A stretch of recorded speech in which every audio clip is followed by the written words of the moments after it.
तो चलिए आज के इस एक्सप्लेनर में सीधे गोता लगाते हैं। आज हम बात करने वाले हैं 20वीं सदी की शुरुआत के उस स्कूली जीवन और बचपन की यादों की जो आज भी एकदम ताज़ा और जीवंत महसूस होती हैं। सपनों के इस दिन पर आधारित हमारा आज का ये सफ़र पुरानी यादों, स्कूल के खौफ और बचपन की उस बेपरवाह आज़ादी से भरा होने वाला है। तो कुर्सी की पेटी बांध लीजिए क्योंकि ये बहुत ही दिलचस्प होने वाला है। जरा सामने लिखे इस खूबसूरत से कोट को देखिए। बचपन में घास अधिक हरी और फूलों की सुगंध अधिक मनमोहक लगती है। सच में बचपन की दुनिया को देखने का नजरिया ही कुछ और होता है ना। उस उम्र में हर चीज, हर एहसास अपने सबसे विशुद्ध रूप में महसूस होता है। अब आप शायद सोच रहे होंगे कि आखिर ऐसा क्या था जो बचपन के उन दिनों को बिल्कुल सपनों जैसा बना देता था। बस यही वो सबसे बड़ा सवाल है जो हमारी उत्सुकता को जगाता है और आज के इस पूरे मनोवैज्ञानिक विश्लेषण का रास्ता तय करता है। तो चलिए यादों की इन परतों को थोड़ा और खुरेदते हैं। तो आते हैं भाग 1 पर, बचपन के वे आज़ाद दिन। देखिए, उस समय के बच्चों की हालत जरा इमेजिन कीजिए। फटे हुए कपड़े, नंगे पांव, सिर से पैर तक धूल मिट्टी में सने हुए और खेलते कूदते हुए छिले लहूलुहान घुटने। मतलब ये कोई अपवाद नहीं था, बल्कि उनकी रोजमर्रा की हकीकत थी। घर लौटने पर अक्सर माता पिता से जम के मार पड़ती थी। लेकिन मजे की बात तो यह है कि अगले ही दिन वो सब भूलकर बच्चे फिर उसी जोश के साथ खेलने निकल पड़ते थे। अब सवाल ये उठता है कि मार खाने के बावजूद बच्चों के अंदर खेलने की इतनी जबरदस्त धुन क्यों सवार रहती है। लेखक ने खुद माना कि उन्हें ये बात तब समझ आई जब उन्होंने टीचर ट्रेनिंग के दौरान बाल मनोविज्ञान यानी चाइल्ड साइकोलॉजी पढ़ी। ये कोट हमें बताता है कि खेलने की ये जिद सिर्फ कोई बचपना नहीं है, बल्कि बाल मनोविज्ञान की गहरी जड़ों से जुड़ी हुई है। चलिए अब बढ़ते हैं भाग 2 की तरफ, छुट्टियों की खुशी और खौफ। स्कूल की लंबी गर्मियों की छुट्टियां, ये किसी मनोवैज्ञानिक रोलर कोस्टर से कम नहीं होती थी। पहले और दूसरे हफ्ते में तो नानी के घर का शुद्ध आनंद होता था, खूब मक्खन खाना और सारा दिन तालाब में नहाना। लेकिन जैसे ही तीसरा हफ्ता आता, भाई उल्टी गिनती शुरू हो जाती थी। वो गणित के 200 बिना छुए सवालों का खौफ डराने लगता और चौथे हफ्ते तक तो घबराहट इस कदर हावी हो जाती कि छुट्टियां छोटी लगने लगती। आपको जानकर हैरानी होगी कि कुछ बच्चे तो होमवर्क करने की बजाय स्कूल जाकर शिक्षकों की मार खाने को ही ज्यादा सस्ता सौदा मान लेते थे। अब आते हैं भाग 3 पर, स्कूल एक डरावनी कैद। बच्चे स्कूल को सीखने की जगह नहीं, बल्कि एक खौफनाक कैद मानते थे। और वहां का माहौल कैसा था, ये समझने के लिए जरा उमा के इस किरदार को देखिए। हांडी जितने बड़े सिर और बंदरिया के बच्चे जैसे चेहरे वाला ये निडर नेता विरोधियों को रेल बम्बा यानी रेलवे इंजन की तरह टक्कर मारता था। ये दिखाता है कि उस वक्त का स्कूली माहौल कितना सख्त और अजीब था, जहां ऐसे जुझारू किरदारों को बच्चे अपना हीरो मानते थे। इसके अलावा स्कूल का वो जो संवेदी खौफ था ना, वो एकदम अलग ही लेवल का था। मतलब पुरानी इस्तेमाल की हुई किताबों से आने वाली वो उदास सी गंध, स्कूल के गेट के पास लगी अलियार की झाड़ियों की महक, और सबसे बड़ा डर नए शिक्षकों और उनकी अनजान सजाओं का खौफ। सच कहूं तो ये महक आज भी उन छात्रों के जहन में उसी गहरे मनोवैज्ञानिक डर को ट्रिगर कर देती है। और इसी के साथ हम आते हैं भाग 4 पर, 2 शिक्षक 2 स्वभाव। इस कहानी का सबसे बड़ा तनाव इन 2 बिल्कुल अलग किरदारों के इर्द गिर्द घूमता है।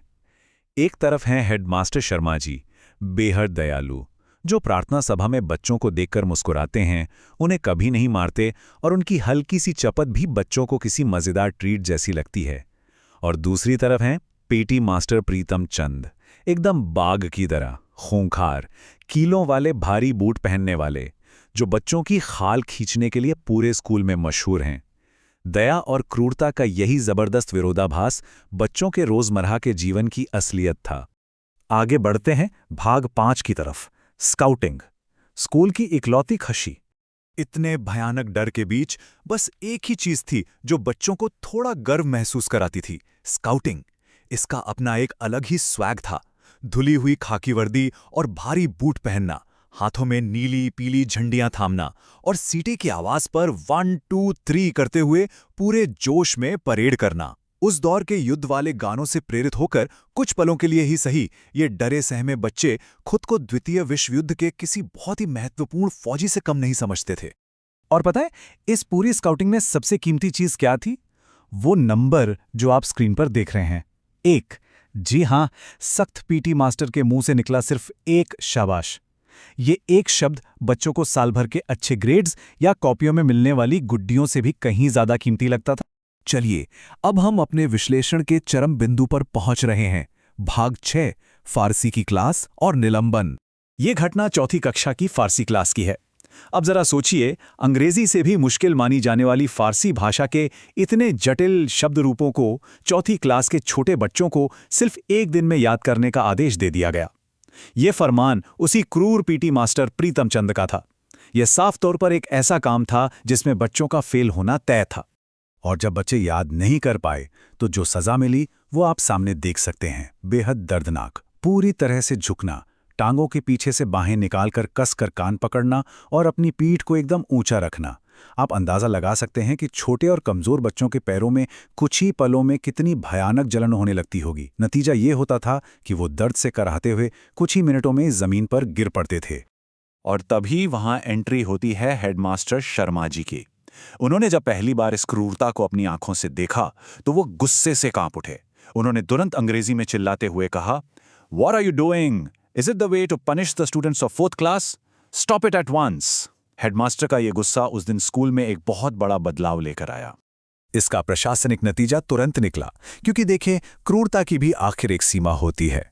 पीटी मास्टर प्रीतम चंद को उसी वक्त निलंबित यानी मुअत्तल कर दिया गया और अंतिम मंजूरी के लिए उनका मामला नाभा की राजधानी में सीधे शिक्षा निदेशक के पास भेज दिया गया। लेकिन रुकिए, कहानी यहां खत्म नहीं होती। यहीं पर आता है इंसान के स्वभाव का सबसे बड़ा और अचंभित करने वाला पैराडॉक्स। जो मास्टर स्कूल में बच्चों की चमड़ी उधेड़ देने वाला एक खूंखार राक्षस लगता था, वहीं मास्टर सस्पेंशन के दौरान एक किराए के कमरे में बिल्कुल शांत और अलग इंसान नजर आता है। वो बड़े प्यार से बादाम छीलकर अपने 2 पालतू तोतों को खिलाता है और उनसे मीठी मीठी बातें करता है। तो जाते जाते ये एक्सप्लेनर हमें एक बहुत ही गहरे और उकसाने वाले सवाल के साथ छोड़ जाता है। जो इंसान छोटे बच्चों के प्रति इतना खूंखार और क्रूर हो सकता है, वही इंसान बेजुबान पक्षियों के प्रति इतना कोमल और स्नेही कैसे हो सकता है? इंसान का मन और इसकी फितरत वाकई कितनी अनसुलझी परतों से बनी है ना? इसी विचार के साथ मैं आज आपसे विदा लेता हूं। इसके बारे में सोचेगा जरूर।